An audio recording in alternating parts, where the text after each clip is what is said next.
welcome everybody to the final episode of the Star vs. the To a Force of Evil. very special episode of the Star vs. Force of Evil podcast. We got non-stop action, non-stop thrills. This is the season finale, everybody. It's a 6-episode season finale. You know they're gonna pull out all the stops.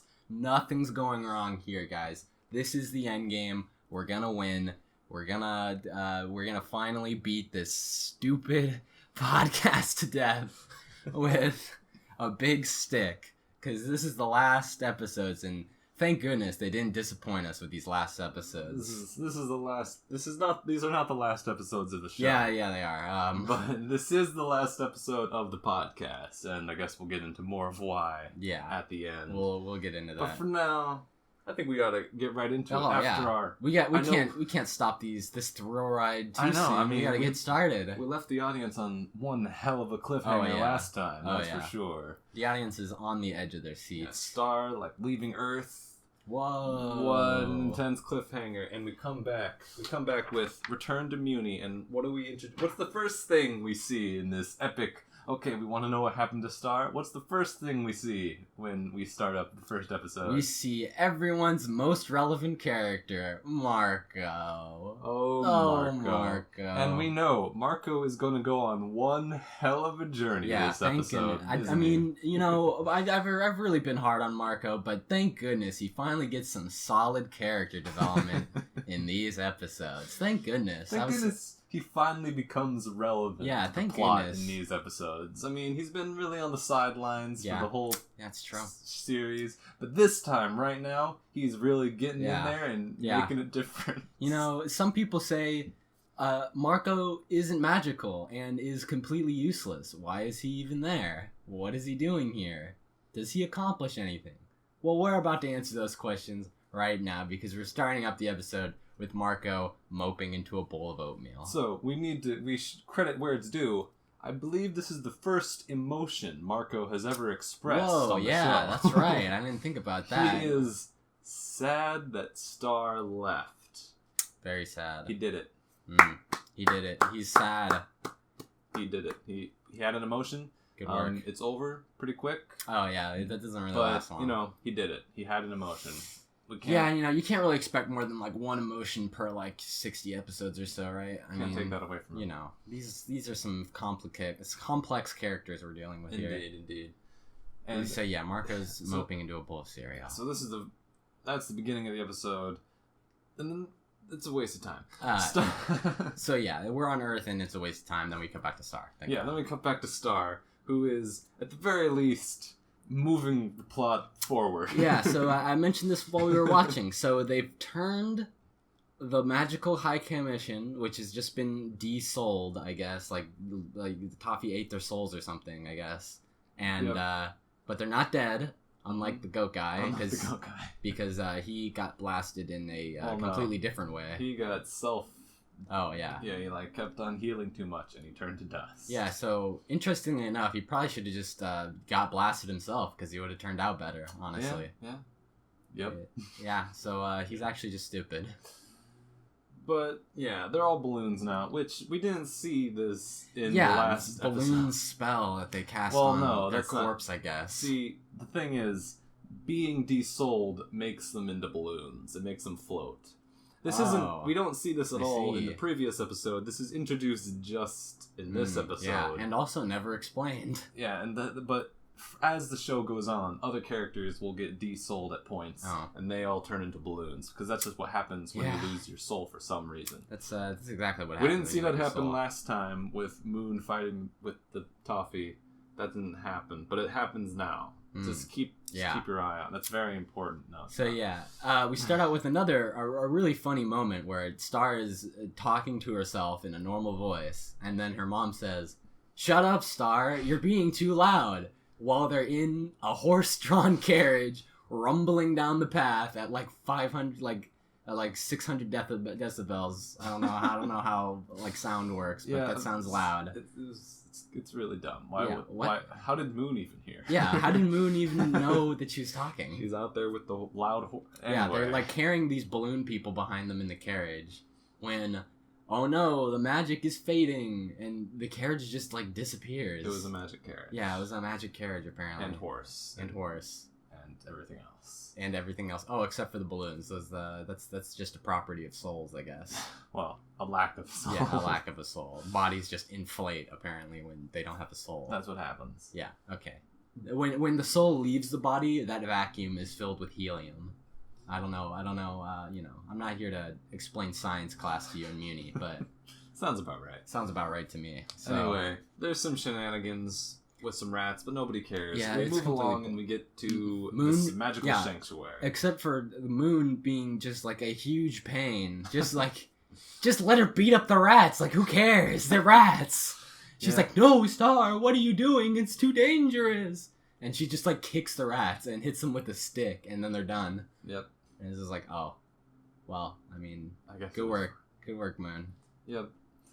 But they finally make their way to the magical sanctuary where they're going to try to revive the High Commission, who aren't going to be able to do anything because, as we've established, they're basically worthless. Don't know why this is the priority, given that they're completely useless, but you know, whatever. I guess they're friends, I guess. Maybe. But the point is, they can't because the magic is corrupted. The magic is all corrupted everywhere. I don't know how Ludo did it. Is the wand just like the source of all magic in the world? Toffee did it. Well, Toffee, whatever. They're the same person. Well, you see, this is explained later in the show. There's actually a magic dimension where all the magic comes from. I see. And that little fountain is like a portal to that dimension. Oh. But Toffee got there and corrupted all the magic. Man, Toffee, he's really resourceful there. I mean, despite being blown up and not meaning to be blown up, it still all goes according to plan. That's the question. Did he intend to do this all along? And if so, how did he know about magic? Who told him? Yeah, exactly. The answer is nobody. The answer is he looked it up in a book. He looked it up, yeah. He looked it up on the internet. He looked it up on the internet that if you blow up a wand, you go inside the wand, I guess. Into the magic dimension. Into magic where dimension. Where you can become a giant. Yeah, where you become a giant sludge monster sometimes. Unless you're Star, where you don't become a giant sludge monster. Exactly. And, throughout the episode, Star's, like, trying to use magic, but Moon's like, no, it's corrupted and evil. But, as we've established with the entire past season, the magic is not corrupted and evil unless she's, like, she gets angry while she's, like, green. And she's, like, jealous of Marco and Jackie. Then, like, the evil magic comes out, and it's like, she's angry and it comes out or whatever. But now they dropped that. Now it's all evil now. It's all just evil now. It's like, what about the emotions thing? It's like, no, it's gone. Never comes up again. Nope. Good work, team. Good work. Good work. So one thing I really love about Star vs. the Force of Evil is just how consistent it is. You know, everything really fits into place and makes sense in this show. It's almost like there's a bunch of people in a room with a whole bunch of different ideas, and they're all literally fighting to get their ideas into the show. Well, and that's how this all happens. Yeah, what happens is, like, they all get their own episode, right? And they all do whatever they want in their episode, and they don't give any kind of rat's ass about any of the other episodes. Yep, pretty much. That's what it seems like, honestly.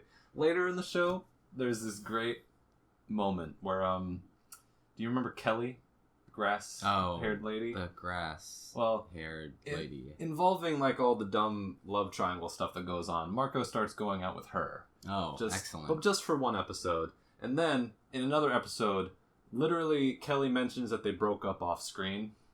So, this is literally some writer wants these two to be a couple. Yeah. But then another writer's like, no, that's unacceptable. So, they just wrote it out. And I bet that other guy's just like, wait, no! That's like the only explanation I can think of for this nonsense that happens later in the show. I'm not gonna question too much, but what are they? They're not even, like, gonna date now, Star and Marco? They're just gonna keep that going for the rest of the show? Do. Literally until, like, the final episode. Even though they already did the whole confession thing. Up until the finale, they are doing this whole will they, won't they thing. It's a waste of time. Yeah, wow, that's pretty cancerous. I mean... It's pretty bad. It's bad enough throughout this first part of the show that they keep doing this thing. Yeah, then if they just kept it to this season, or to season 2, that would be fine with me. Because, then if they, like, became a couple in this season, that'd be fine. Or broke up and didn't get together. Yeah, one of the two.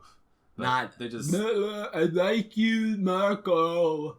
I like you. But they just do this for the rest of the show, and it's another thing. It's like Marco gets a sword, but I swear, like there's like two groups. There's like Marco should have a sword and Marco shouldn't have a sword, and these two groups of writers are going up against each other. Yeah. And eventually, the no sword team wins because he ends up without a sword. I mean, I would hate for anything about Marco to ever change ever. But like, it's just. Some episodes he just has a sword, and some episodes he doesn't. It's so silly. Yeah, you remember that time where Marco he used his scissors to get into Muni, but then he never used his scissors again. Yeah, that was pretty cool. I guess we need to move on. Yeah, this episode ends with Star having an emotional moment with her mother when she says that, "Oh, Toffee killed my mom." Yep. And I'm sad about it. They're fighting. They're not getting along. But then it turns out, Star, your grandma's dead. And then she's like, "Oh, okay." And they stop fighting. And then immediately the next episode, they're starting fighting again. Well, okay, great. The next episode, we get a flashback. Back to the past. Right. With young Moon. Right. Not yet. They haven't started fighting yet. Shortly after her mother's death. Yep. I think... Killed by Toffee in some unspecified way. Credit is where it's due. They do a good job making young Moon look sad about it. Yeah. They do a pretty good job with that. I appreciate the effort there. And they've got so here's the weird thing that's going on in this episode. She needs to decide either to sign a peace treaty or go to war. And she does. And she goes to war, sort of. She just kills. That's the weird thing. So, this Monster King. They were going to sign a peace treaty with him, but then one of his generals, Toffee, went rogue and killed the queen.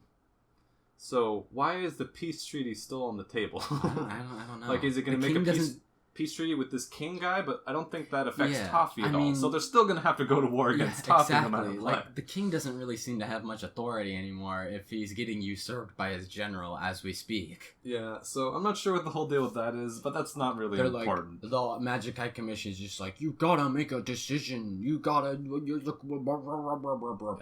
they just rumble and yell at each other for no reason. And basically, Moon decides that she needs to find a way to destroy the lizards who are immortal. Basically. Yeah, you'd think this would be a bigger problem. Like, what there's how many lizards are there exactly? There's that one guy. We've seen two. Yeah, there's the one lizard that was Toffee, and then that one lizard that was next to Toffee. I'm trying to think if there's a single other instance of one of these characters appearing. I don't remember though. Yeah, it's just Rastakor and Toffee are the two. Rastakor. Boy. Okay, yeah, so if there's an entire race of immortal lizard people that hate all humans, you'd think they'd have an issue. Nope. No. Just this one guy. No, just the one. The problem. It's just the one lizard. All the other ones are just like, I don't know, chilling out, watching TV or something. Chilling out in Lizard World. Yeah, chilling out in dimension. Yeah, in like Lizard Town or whatever. Ruling the Earth from the shadows. Lizard of course. People. Yeah, they're all on Earth actually. I forgot. I forgot. Excuse me. It all makes sense now. Yeah. Toffee was actually like the screw up that they left behind because he was just like, I want to kill things, and they're like, dude, you're an idiot. You just manipulate them from behind the scenes. Yep. But anyway. You know what? This is actually much better than I thought. So Moon decides she needs to go to Eclipsa to learn one of her spells that she can use to kill Toffee. Yeah, gotta go to Eclipsa for this one. Don't need to... Can't just like read the book or something. Apparently, it's like too complicated. Yeah, it's just far too complicated. I mean, or maybe she can't get it open because Glossaric's not helping her. Who knows? Just slap Glossaric and make him do it. What? Glossaric's like, you own the book? Isn't Glossaric your bitch now? Like, you can do whatever you want. But anyway, she goes to talk to Eclipsa, who is she's this kind of goofy queen character. Oh yeah, very goofy. Who very silly. Is like, she just wants the chips or the chocolate or whatever. Yeah. From the vending machine that's been there for 300 years, apparently. Yep. And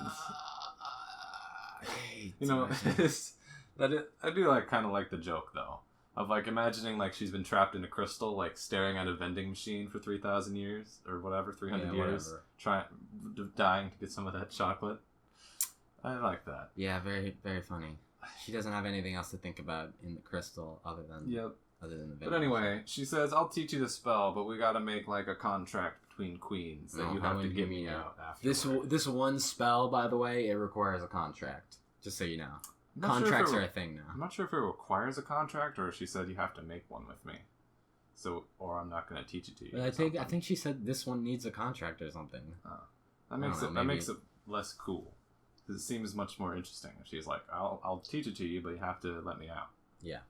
But I don't know. Anyway. So she learns the super spell that makes him not immortal, I guess. That has the power to kill immortal things. You can kill immortal things, which, makes them not very immortal, but, whatever. I wonder if she could kill, like, a god or something. That'd be pretty cool. Could she kill Glossaryck? That's the real question. Oh, yeah. Should she kill Glossaryck? The answer is yes. What has Glossaryck actually done, exactly?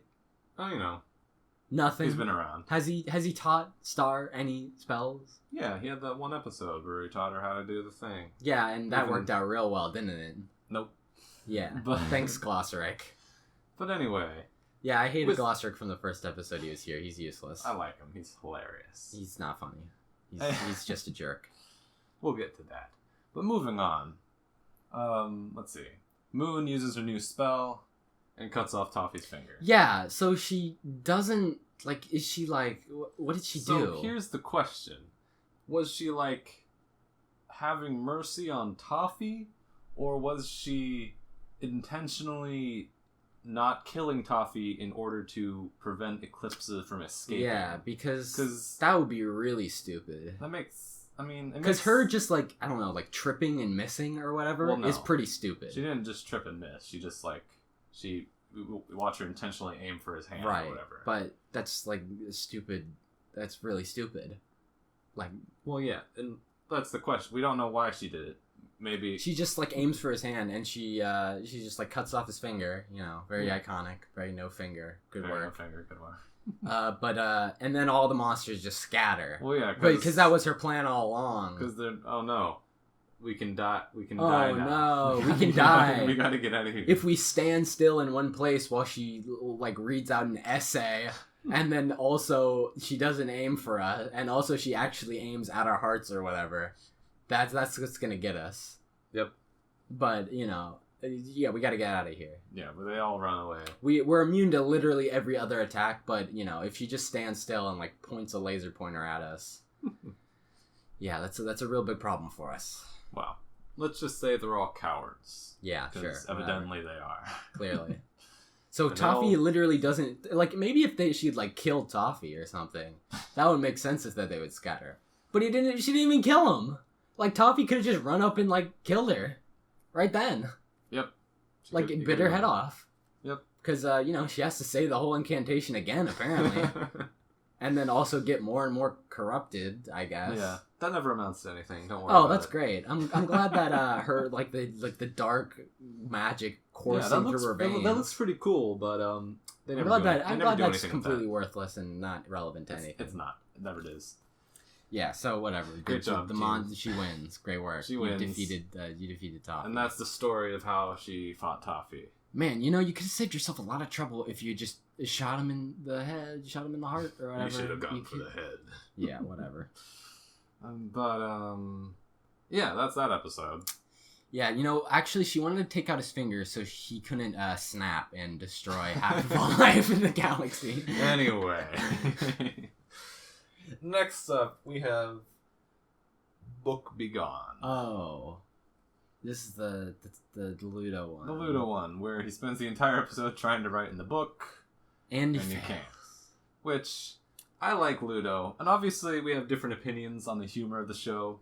I like more of the jokes than you do. Yeah, I really like it. I really like it when the book shoots him and then he goes somewhere else. Just like, even though they already did that joke. I really like the bit at the end where he's like where he says he just confesses his love for the book. Yeah. And then Glossaryck's laughing at him. You cannot talk to a book.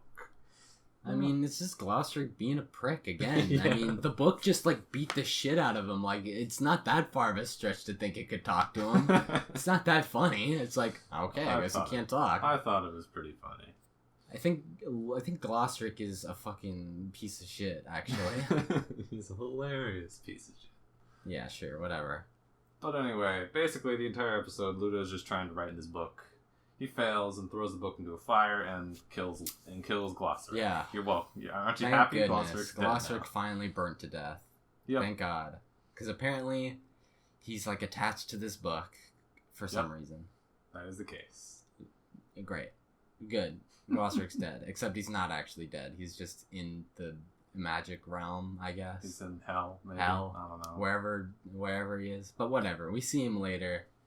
Ludo's an idiot. His Toffee takes over his body again. And then he goes and he's going to the castle. Yeah. Okay, next episode is... Oh, wait. Miraculously, there actually isn't a next episode somehow. There's just a big blank space. Oh, wait, that is the episode. Oh... that's embarrassing. Let's call this blank space Marco and the King. Yeah, I think we should label this complete and utter void of anything. We're finally back to our main character, Marco, as we said in the beginning, going on his epic journey in this little... Yeah, epic journey. In this little finale here. Yeah, so after getting done moping into his oatmeal or whatever, I guess. Because he can't see Star anymore. Because he can't see Star anymore. So he gets over that apparently. And just goes to see Star. Yeah, just goes to see Star. Why didn't you do that in the first place? What were you so sad about? Yeah, you could. She might as well be next door for all it matters. Yep. She moved across the street. It's... Marco, you're stupid! It's the dumbest thing you've ever seen. and especially like how Marco is like completely normal now that he's just like over it. He goes and he's like, hey River, what's up? You look kind of crazy, ha ha ha. Yep. This place doesn't look neat.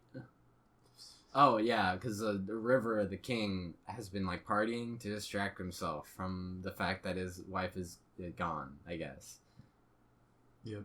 Great. But more importantly, Marco shows up and does a whole lot of nothing. Yeah, Marco just stands around, basically. I mean, you could say, he inspires the king, and then the king is able to go do nothing. Yeah, and then he inspires the king. Because Ludo comes and takes over anyway, so the big... a waste of time. So the big plot of this episode is that the kingdom is going into ruin because, I guess, Star and the queen have been gone for, like, a day or something. Yep. I don't know.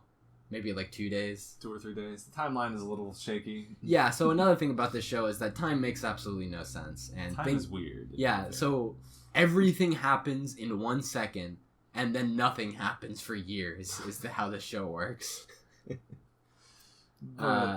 So they have to... There's a monster that's gonna... That's River is the one who caused, apparently, to come over here and destroy the city. Okay. But nothing that happens in this episode matters. The only thing that matters is at the very end, Ludo comes and takes over. At the very, very end. Like the last second or two of the episode, Ludo shows up. But nothing else happens. Nothing else happens. Like the monster comes and breaks some stuff. Off screen. The king gets his confidence back, but that doesn't change anything. And then his confidence is also instantly gone because he's now in a dungeon, and that's it. Yeah. That's what happens in this Ludo episode. takes over the castle. Marco and Marco is here. Dungeon. Marco is here now. That's what happened. Marco has arrived. Yeah, Marco arrived. This whole episode it took him. He arrives, does nothing. Ludo takes over the castle. Continues to do nothing. Next episode, Puddle Defender. Now that the Star and her mother have done something. Yeah, that they've gone to the sanctuary, I guess, and put the Magic High Commission in the sludge. Yeah. Great. Suddenly the evil magic starts overflowing, and they have to leave. Yeah, suddenly they're just like asleep, and they wake up in the puddle of sludge, I guess? Yeah. Is that what happened? Like, how did they not notice? Did they just not notice when the magic was, like, in their face? Like, drowning in it, literally? Nope. No, they're just really heavy sleepers. They don't even sleep if they get... they don't even sleep if they're in water. They don't care. Anyway, Yeah. They need a new place to stay. So where else than our good friend Buff Frog? Thankfully, Buff Frog, he's here to save the day by doing nothing. Well, you know, he's got his babies to take care of. Yeah, he's got his babies to take care of. He can't be getting involved. But, you know, they go to hang out at Buff Frog's house. Moon doesn't like him. Yeah, so they take him to Buff Frog's house specifically for the purpose of just ramming this stupid racism metaphor down your throat as hard as they possibly can in the worst possible way. Because it implies that, you know, so the metaphor, oh my goodness, the humans are racist against monsters, but the monsters are also racist against humans. So, you know, they're actually kind of the same. You know, except for the fact that the humans, like, killed all the monsters. And the monsters were all working in self-defense. So, you know, they really got a good understanding here. I also like how, like, the racial minorities in this metaphor are literally monsters. That makes it much better. Yep. That really ties the whole metaphor together. You think this is a bit overt? Oh boy. Yeah. The rest of the show, like, they have some good moments, but it goes a little over the top in my opinion. Subtlety is important. You know, the colonizers really had a point too. They're really introducing civilization to these lands. You know what I'm saying? It's really the Mewman's burden, if you know what I mean. That's what I'll call it. You know, the Mew man's burden. Anyway, yeah. Basically, Buff Frog decides, I'm not going to let you run away, Star. Yeah, so he was, like, distracting the mom so Star could get away, but then it's like, oh, wait, we're both parents. We just want to save our children. And they learn to get along, and they lock Star in a room, but then the little Buff babies help her escape. Yeah, so it's like, I don't know what their plan, like, so they make it clear that they have no plan. Yeah, they're not gonna... So their default plan is just let Toffee take over the world. Yeah, it looks like they're just gonna sit around for a while, which is not a good plan. Yeah, so Toffee can take over the world. Great. Granted, that'll help you. That'll really help your position when Toffee is in supreme power, as opposed to now when he's not in supreme power. You know, clearly the time to strike is later. You know, who knows how things could have gone if they just all went to the castle to fight. Yeah, what if they just they just beat up Ludo? Yeah, instead of Star basically having no choice but to go alone because the others aren't going to go with her. Because nobody helps her. And they don't even give her wand. Nope. She just goes alone. She just goes it alone. She doesn't even bother. Yeah, it's like, Who needs a wand? Well, she can't use it anywhere apparently because now the magic isn't tied to her emotions anymore. It's just evil now. It's just evil now. But here's the thing. Remember back in the first episode, I think the reason they weren't using the wand wasn't because she can't use the wand, because she was about to, remember? But Moon stops her because it'll give away our position. Or something. Like, if you use your magic, Toffee will know where we are. And it's just like, well, if you're already at the castle, it doesn't matter if he knows where you are. Just use the magic. That's a good point. Yeah, so I think this show makes absolutely no sense. It has some problems with that, yeah. It has some problems with, like, logic and consistency and everything. Luckily, in this next episode, we don't have to worry about any of those things because, once again, nothing happens. Yeah, of course. We have King Ludo. Wait, hold on. Is that right? Yes, King Ludo. All right. Ludo is the king now, and he's locked up Marco in River in his dungeon. So here's what happens. Marco escapes using butter, which Toffee conveniently Ludo, I guess, conveniently threw in the dungeon. Yep, to escape, but then he also grabs butter in his feet somehow. Like, that's not how butter works. It would just squish. That's true. It's like, especially since it's like melting on the floor. Anyway, okay, but it doesn't even. He might as well have stayed in prison because he does nothing. Yeah, so at the beginning of the episode, it starts with Marco escaping from prison, getting the key, coming back to save River, who could have just saved himself with the butter, but ate it instead. Yeah, because as we find out, he doesn't actually want to be free. Yeah, he doesn't want to be free, because you just have to let the king go sometimes. You can't. He's not going to abandon his people. He's not going to run away. Which is really funny, because, you know, they were playing, like, chess or something at the beginning, with, like, random pieces of dirt. And in chess, you definitely don't sometimes let the king go. Sometimes you just you don't actually let the king go because then you lose. Like, that's how the game works. So this metaphor makes no sense. Yeah, I'm not sure what they were going for. Because at the beginning... Yeah, at the beginning he's like, you gotta protect your king. And then at the end he's like, you gotta let the king go. And it's like, oh, that's so profound.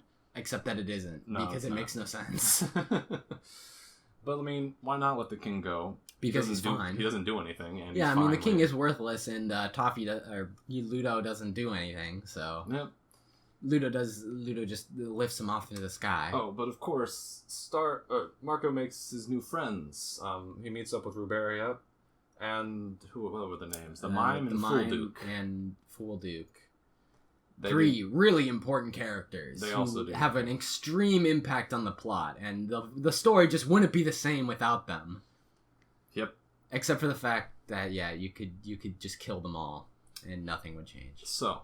Let's make a quick list of the things Marco has done so far. Marco has come to Muni. That's it. Yep, that's about it.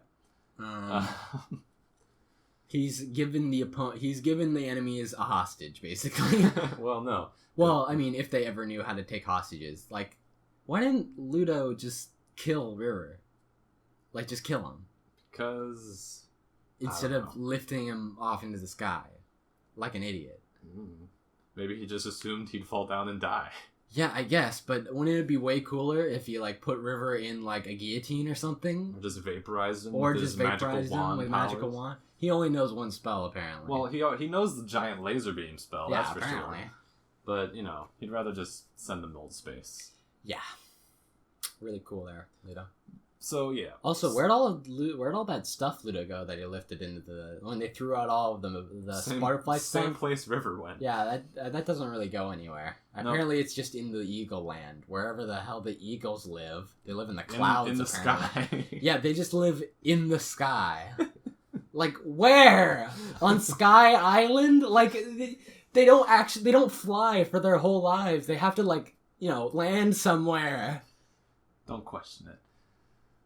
Marco has successfully completed another episode entirely about himself in which he does absolutely nothing. Congratulations, yeah. Marco. Great work, Marco. Let's move right along. I think we're at the final episode, which is a big old two-parter episode. Woohoo! Toffee! Finally, the epic payoff to this. Oh man, I can't wait for this payoff. Toffee, this show's had some real problems, but Toffee's the first real villain, so I'm glad they really gave him a great payoff here.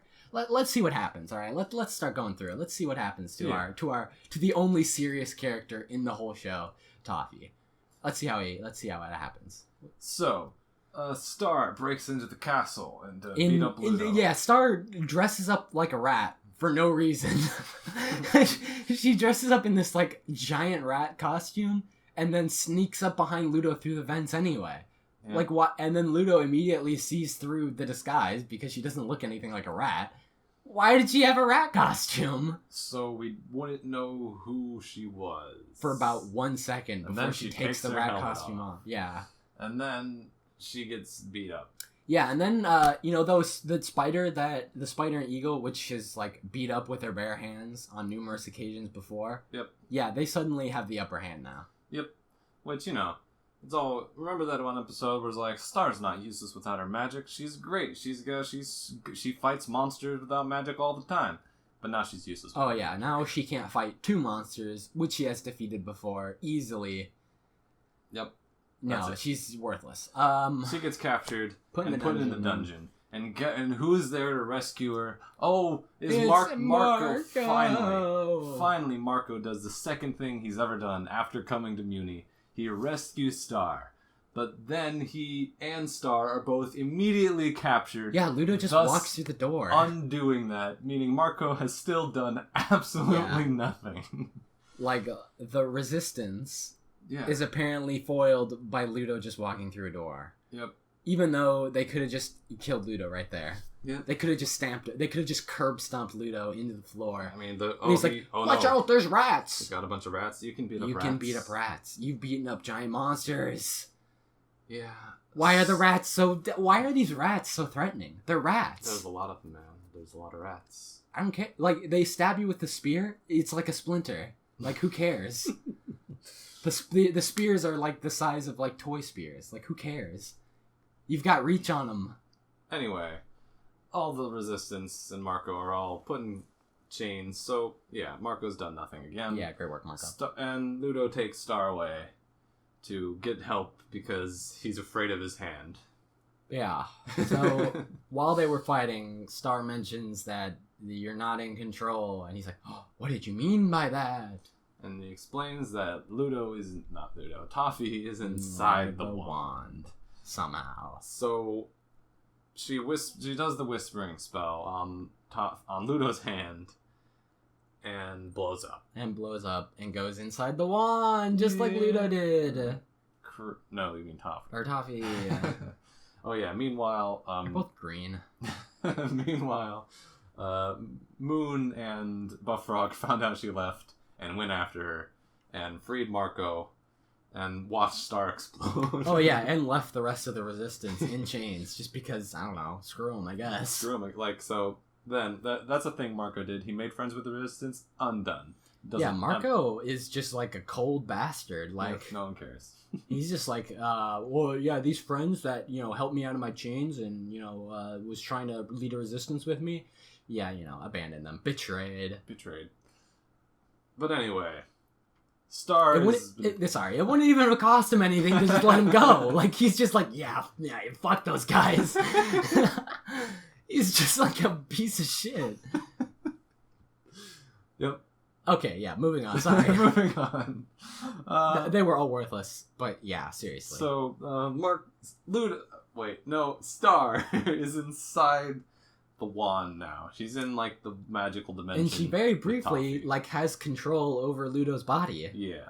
For some reason. Because that's how it works. Because Ludo is, like, attached to the wand now. Yeah, I guess. But via some strange magic. But it's not really clear, like, why Toffee let her do that. Like, she's in the sludge.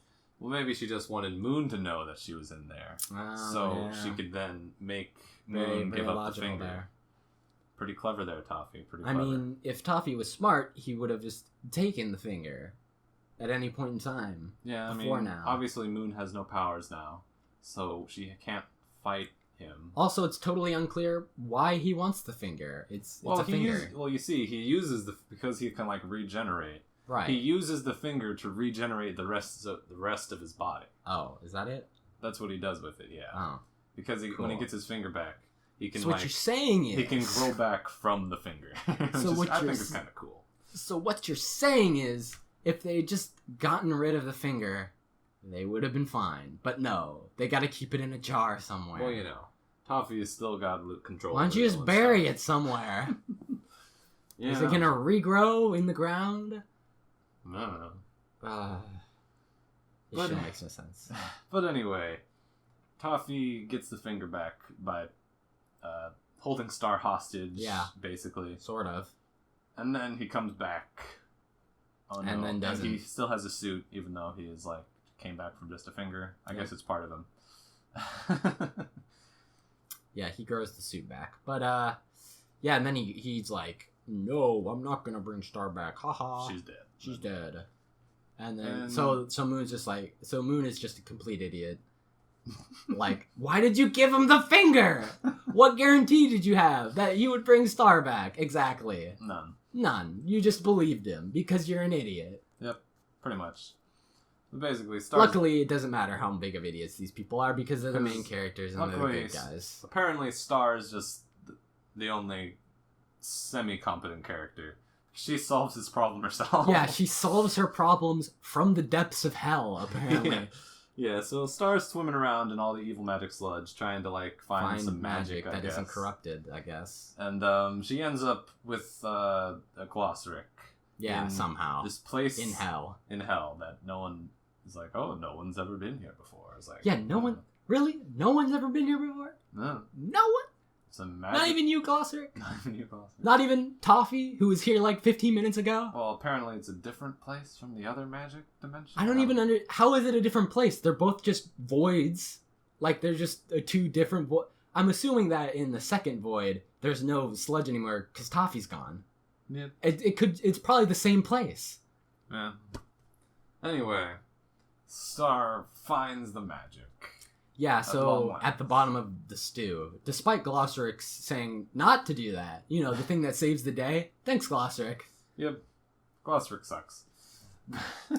Why is Glossaryck like evil? Like what? I think he was supposed to be evil because I think Eclipsa was supposed to be evil.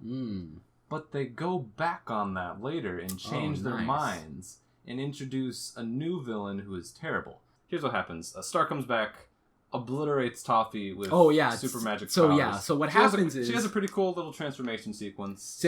So Star reaches into a pot of boiling stew where there's magic apparently. Yep. Uses this magic. It's implied this that, tiny little bit of magic.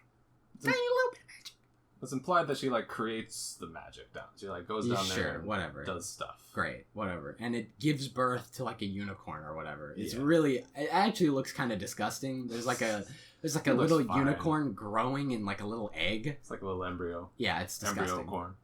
Embryo corn. But the point is, she goes Super Saiyan and kills Toffee. Yeah. Literally goes Super Saiyan. And then it fades immediately. I will say, Toffee, his sort of destroyed body, it looks pretty cool. Yeah, sure, whatever. I like that. He looks totally obliterated. Yeah, so apparently all they needed to do was hit Toffee with a really big amount of magic. Yep, giant laser beam. So yeah, the solution was a giant laser the whole time. I mean, I don't know why Moon was so worried about making a deal with Eclipsa. You can just kill him. Yeah. Apparently he's not actually immortal. No. You can just blow him up and then throw a pillar on him, I guess. Yeah. He's not immortal. No. Well, we already knew he wasn't immortal because Moon could kill him with right, but that's the special immortal spell. This wasn't a special immortal spell. It was just a laser. Giant laser beam. And you just weren't hitting him hard enough. You know, Star, when you were smashing your head against that wall, you see your problem was you weren't smashing your head hard enough. Yep. Eventually the wall will break. Exactly. I don't know. Don't worry about it. Just keep going. Anyway. Right. But that's the end of the episode. Ludo throws a pillar on the dying Toffee, and then he's gone. Yep. And apparently that's all they wrote about Toffee. Yep, Toffee's dead. He's actually dead now. He's dead because we need to set up the next villain. Yeah, we got bored of Toffee because he was really boring. But But now we got this new character. Now we got a new character Eclipsa. who's even more boring.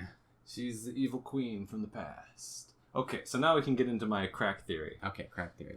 Here we go. So, later in the show, Eclipsa shows up, and we're not sure if we can trust her or not, basically. Because she gets free from the crystal, as we see at the end of this episode. We see it cracking. Mm-hmm. She gets out, but nobody knows if we can trust her. She's very suspicious, and she's, a dark magic queen. Right. But turns out she's fine. She's a good person. Cool. That's it. And all her chapter being locked off with a giant skull and chains. That's just a stylistic choice by her. It's never established what about her magic is so evil. Because like I said, the arm thing. Yeah. That never happens. Nothing ever happens with that. It doesn't do anything. It doesn't cause. Just gives you some weird tattoos. Yeah, that's why it's evil. It gives you tattoos. So it's never established why Eclipsa's magic is so evil or anything like that. So, but here's my theory. Eclipsa was supposed to be the villain. Yeah. She was going to be the villain of the next 2 seasons. And, it was going to be Glossaryck was working for her all along. Because, they imprisoned the queen, and Glossaryck's Glossaryck, saying the book can change hands like that. It doesn't actually belong to anyone, because it still belongs to Eclipsa. Okay. That's why he's being all coy about it. And that's the reason Toffee knows about all this magic stuff, is Glossaryck told him. Okay. Glossaryck, Eclipsa set up Toffee to be a guy that can, murder, that can, be dangerous enough so the queens will have to come to her for help. That's part of her plan. Okay. But Toffee's actually more powerful than they thought because he actually manages to kill a queen, but eventually her plan does work out because Star kills Toffee and she escapes. And Glossaric was helping this plan along by, like, giving Toffee information about magic and how to fight them. And that's what I think was maybe the plan at one point. But then later, what actually happens is the Eclipso is just a good person. Oh. Yeah, you know, it's just a misunderstanding that I was petrified in crystal for 300 years. Yeah, it's all because she fell in love with a monster. And the Magic High Commission really doesn't like her. But we never find out exactly why the Magic High Commission doesn't like her. She just uses dark magic. Which, again, we never see the consequences No real distinction from any other kind of magic, you know. Yeah, it's all the black arts, so. We can't have that. It's all witchcraft. But anyway, that is the end of the second season, basically, of Star vs. the Forces of Evil. I mean, okay, this show sucks. It's really, really, really, really bad. The show has a lot of problems. It has more problems than anything else. I think I enjoyed the humor a lot more than you did. It has more problems than frames. And I think that might be one of our biggest differences on the show. Yeah, I thought had a lot of funny bits. You didn't appreciate the humor at all. I mean, was there even? I mean, Buff Frog was sort of funny sometimes. You know, when he wasn't being worthless, and also a really stupid metaphor. But yeah, or allegory maybe. I don't know. This whole show is plagued with a lot of difficulties. That is for sure. Like. I swear. Like how the animation looks completely hideous at all times. Yeah, it's not the best all the time. Sometimes it gets good, but most of the time even when the animation quality goes up and down, the art style of the show is hideous. I disagree. I think it is absolutely, totally hideous. Like, every single character looks horrifically ugly. Every single character... I don't even know how you would tell the difference between the humans and the monsters most of the time, because they look mostly the same. And it's like... it looks ugly. I can't look at this. That's just your opinion, man. Yeah, well, it's also an objective fact. So there. It looks fine. Like there are episodes when the animation quality goes really low, and that's pretty bad. But there are episodes when it goes really high, and that's pretty good. And it still looks hideous. That's just your opinion, man. Whatever, dude. But there's no denying that there's a lot of problems with the story and the characters. Yeah, especially, I really wish they put a character in this show at some point. That would be nice. We forgot to wrap up Marco's epic journey. He stands around. After freeing Star, but then is canceled out because she's immediately captured again. And then, he punches Toffee in the chest. Which of course... He punches him through the chest. Yeah, which is supposed to Marco look tough, but it actually just makes Toffee look like he's made out of paper. Yeah, but it doesn't make any sense. He's never been able to punch through people before. Like, he's always just punched like, why hasn't he just been like Temple of Dooming, like, ripping the hearts out of these monsters? That'd be way cooler. Imagine if Marco was like a sadistic bastard. That'd be, I mean, aside from just leaving people to die in dungeons, like, that would have been a cool character for Marco. Like, what if he's like legitimately unethical? Yeah, no, can't have that. But of course, punching through Toffee's chest does nothing. So, once again, what has Marco done in this epic finale? He's come to Muni. Yeah. He was there for it. He came to Muni, and he watched stuff happen. Yep. So, he could have done this. He could have just, like, been at home watching this all on TV. If he had stayed home, nothing would have changed. Nothing would have changed. Great job, Marco. Like, let's... And, like, in the following episode... They, like, give Marco, like, oh, good job, Marco. They give him, like, a cape. Great work, John. You did it, Marco. Yeah, so wait, let's do a real quick thought experiment here. So let's pretend Marco never showed up. Okay, so back in here, there's a monster. King River is partying, and he just keeps partying, I guess, and being sad, and then Ludo shows up and conquers the city. Yeah. So nothing's changed so far. Yep. So they're in prison. River is just in prison now. Yep. He gets levitated into the sky. Mm-hmm. And, that's the same thing that happened. Wait. Yeah, no, it doesn't matter. Marco doesn't matter. Yeah, so, wait. Oh, there's gotta be something. All right. So Star is in prison. Okay. Yeah. And, And Marco comes and rescues her, I guess, in a rat costume too. Forgot to mention that he's also in a rat costume. A much better looking rat costume. But it still looks nothing like a rat, so I don't know why they bothered. But probably the Resistance could have done that, honestly. But we'll give this one to Marco. He sets Star free. Yeah. Except for the fact that she gets immediately sent back into prison and locked up, so nothing changes. Nothing changes. Moon comes and frees both of them. Mm-hmm. Well, no, frees Marco, and then Star gets blown up. Oh yeah, this goes into the wand. Yeah, that's right. Star gets blown up. And then Marco punches Toffee, but which does nothing. Which does nothing. So yeah, literally, Marco could have just stayed home. Which kind of summarizes Marco's position for this whole show. He probably should have just stayed home. If Marco wasn't in this show, same thing. Nothing changed. Yeah, I don't know. That's my biggest problem with Marco. He just basically has no impact. He does not need to exist. He does nothing. He's vestigial. And he's the main. He's like the. He's the main character, other than Star. Yeah, he and Star are the main characters of the show. He is in every single episode, and he does nothing. No. It's amazing. Man, people aren't usually this worthless, even if they try to do nothing. Yep, that's Marco. And that summarizes pretty much all the problems with this show. Is that it's Marco, and it's not consistent. Nothing is consistent. It goes off on a lot of different. It doesn't. Yeah, so in the span of these episodes, Ludo conquers Muni, and in the very next episode is selling Ludo merch. I know this is like a joke, okay? It's a joke. Ha ha ha. Nobody wants your Ludo merch. Very funny, guys. Very funny. It was funny when you said it. Yeah. Alright, nobody wants your Ludo merch, right? It doesn't... Okay, let's ignore the fact that nobody would want the, Star Butterfly merch either. That all looks fucking ugly. Nobody will want that either. Or the fact that it doesn't make any sense that this medieval kingdom has, a market economy or whatever. They have people selling stuff in stalls. That doesn't happen in medieval times. I hate to break this to you. But, other than this...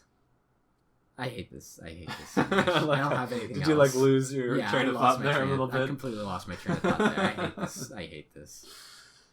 I like it.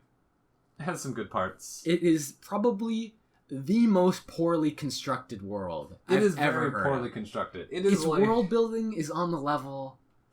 I can't find anything that's as bad as this. Let me think. What's got worse world building than Star vs. the Force of Evil? I don't know. A Star vs. the Force of Evil fanfiction, maybe? Leave it in the comments. What has worse world building than Star vs. the Force of Evil? I'll leave you to it. It's probably maybe I haven't seen it yet. That's probably what it is. I probably haven't watched such a horrible show if it's that bad. It does some things kind of neat. I like some of the lore aspects with the Queens of Muni. But it's so boring. It's so boring. I think it's interesting. What is interesting about it? It's the main What's boring about it? All there is that they're magic. Yeah. Quote, in quotes, magic. No real specifically how they're magic or what they can do with their magic. They're just magic. And they're also queens, and it's hereditary, I guess. What else is there? Where's the interesting part? If there's not... See, you have to provide the interesting. I don't have to say what's not interesting. If there's nothing there, it's not interesting. You have to show me what is interesting. I'm saying I find it interesting. What? What's the interesting part? Obviously, you don't find it very interesting. What is interesting about... And that's what we disagree on. What is interesting about, hereditary magic? That's, the oldest thing. Looking at the... when she goes to, that one room with all, the queens and seeing all these tapestries of all these... Wow, weird magical really cool. queens, and they set up Eclipsa to be a villain, but she doesn't end up being the villain, so it kind of ruins it. Yeah, especially how they give us 4 of those queens. By the way, it's really, really complicated, intricate stuff here. Literally 4 characters, 2 of which are literally in the story, 1 of which will come into the story later, and I'm sure there's a couple who are completely irrelevant. Anyway, that's just your opinion, man. Yeah, my opinion. And we make fun of her, but I do like Star. I think she has some good aspects. I don't like Marco. He literally does nothing. But Star, she, like, in later seasons, by later seasons, I mean next season, she actually, like, character goals. She, like, I want to become a better princess. She has an aspiration. She's trying to do a thing. And she's trying to fix the bridge, make a bridge between humans and monsters. She's, like, she is working towards a personal goal. And I like that. I like that stuff. It would make a great change from every single other character in the whole show. Exactly. Except for maybe, I don't know, Toffee. I mean, Toffee's got something. What even is Toffee's goal? Like, once he kills, like, once he crushes the star in his hand, right? He just walks away. Yep. Is he just done? Like, he's just... I don't know. Maybe Star just blasts him, like, in the back. He shoots him in the back. Maybe he's gonna go gather up his army of monsters and take over Muni back for the monsters again. I guess, but maybe he doesn't say that. He doesn't say that, but we never know what he's gonna do because he gets obliterated. About Toffee.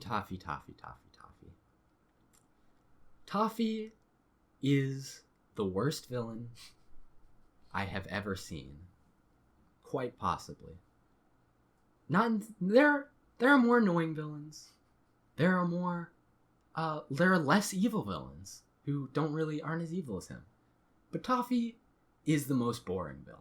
The coolest thing he does. He has no interesting qualities.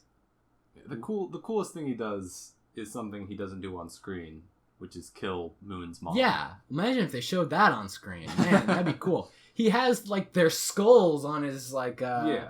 I noticed that they have, like, the little... Apparently those, like, little marks on their cheeks go straight into their skulls. I don't know. Which is kind of creepy. Well, see, one of those skulls has spades on it. Yeah. Which is the Eclipse's cheek symbol. Which is why I think, like, that was part of Eclipse's plan all along. Oh, okay. That's part of it. That's part of my theory. But, obviously that never happens. Yeah, that doesn't happen. That didn't happen. Great. That was just a theory. So, yeah, back to Toffee being extremely boring. So, let's see what Toffee does. He blows himself up, and then gets blown up. Yep. Did he actually accomplish anything? He murdered the queen. Well, that was a long time ago. I meant during the course of the events of the story. That, the part that actually matters. Well, the point was to stop him from doing anything. That's like the point of the heroes doing things in the show. Yeah. It would be really cool. I think he was... If the villain was at all any kind of threat. That'd be great. Well, that's the thing. When he first shows up, he's like, he immediately, apparently it was his plan all along to get inside the wand. Maybe. Yeah, great. So he does accomplish his goals. It just isn't really clear what he's trying to do. It's also worth noting that his plan is stupid as all hell. Well, his plan, I think, is to destroy all magic, which he succeeds until Star just brings it all back. Yeah, it's like he obviously did not succeed at all. No, Star just brings it back and it's fine. Yeah. So, I think Toffee does a pretty good job, but the story doesn't give him anything. He spends the whole time in a hand. Like, like we're just gonna assume that he's like talking to Ludo, but why? So why is this whole like possess Ludo plan necessary? Oh wait, he kills Lekmet, a character who never said a single word. Oh, also Lekmet killed himself. Yeah, that's true, but it was his fault. Yeah, sure, whatever. It would be nice if Lekmet was a character. Yeah, sure. What if he kind of looked kind of satanic? I kind of like. What if after Glossaryck got stolen, Lekmet was like Star's new teacher? That'd be good. For a little while, and we grew to like Lekmet because he's like actually a good teacher, and Star learns some stuff from him, and then he dies. Yeah, that could have been a story. That could have been a story. But anyway, that didn't happen. Yeah, so why back to let's comment real quick if we're getting to the end of it on the Magical High Commission. Oh yeah. I think we've mentioned before that they're completely worthless, like in the last episode where they just get blasted and do nothing. Indeed. And also one of them, Hekapoo, was literally beaten by Marco. So, that's a good one right there. That's a good track record right there. So, yeah. the Magical High Commission is a huge letdown because they're also much like the lore behind Star's family and their like great royal line. Yeah, they are completely puddle surface level deep and mean nothing. Like is the magical? We don't know anything about the Magical High Commission. What are they? What is their job exactly? They just administer magic, I guess. But they apparently can't stop it from getting corrupted by a lizard. One lizard guy that they already beat before. How did Toffee get so powerful? How did he kill all the Magical High Commission? It doesn't make any sense. Yeah, the Magical High Commission never does anything. Also, they have a really stupid name. I hate them. It sounds like they're like magic is like the magic division of the world is like, and they're like the administrators and they're like the supervisors and the accountants who make sure all the magic is in place, I guess. Like they count every single magic and make sure that there's a million magic in the world at all times. That's what it sounds like they do. Yeah. And they completely and utterly fail at their task, by the way. No. Why didn't Hekapoo, like, just teleport away? I don't know. Why didn't Omnitraxis use his power over space and time to do literally anything? Yeah, That's the question. I like how everybody's, like, super special secret move is go up and punch the guy. Even, like, the cosmic space-time entity. just go up and smack him. It'll work this time. Oh, also those magic super crystals that can hold even, like, the Magic Queen, they don't work on him. They just don't work. Oh, yeah, he just sort of gets rid of them. Yeah. I hate this show. It's really bad. It's got some problems. I would give this show a 1 out of 10. I'm definitely not gonna say, hey, you, listener, go watch this show. It'll be a good time, because... It's not a good time. Honestly... It's a pain. It's not that great. And that's pretty much... I know I've forced you to suffer through this. And I know you haven't been enjoying it. You've suffered through it for the sake of the podcast. And for that, I appreciate you. Podcast was fun, though. Podcast was fun. I enjoyed doing this podcast. You have some great rants. Thanks. I appreciate it. I've enjoyed listening back to these as I edit them. I'm glad it wasn't a pain. And hearing some of your... It's been pretty good. It's been pretty fun, but the show doesn't do anything super amazing from here on. It's not like... I don't think it's gonna... For you, you're gonna start enjoying it more. Yeah. And I don't think we're gonna get anything much more funny to say out of it by continuing. Yeah, it's just gonna be nothing happens. Oh wait, somebody got blown up. Yeah. Also nothing happens, and Marco did nothing. Maybe someday in the distant future. Yeah. The distant future, we'll complete this series. Once the, like, I don't know, the apocalypse goes down and, like, we're all living in shacks in a wasteland, and this is, like, the only DVD we have left, and we somehow also have a DVD player and electricity, then we'll finish up this show. Yeah. But for now, this is the finale of the Star vs. the Forces of Evil podcast. We never got a new name. Nah. That's always what it's been called. Whatever. Who needs a name?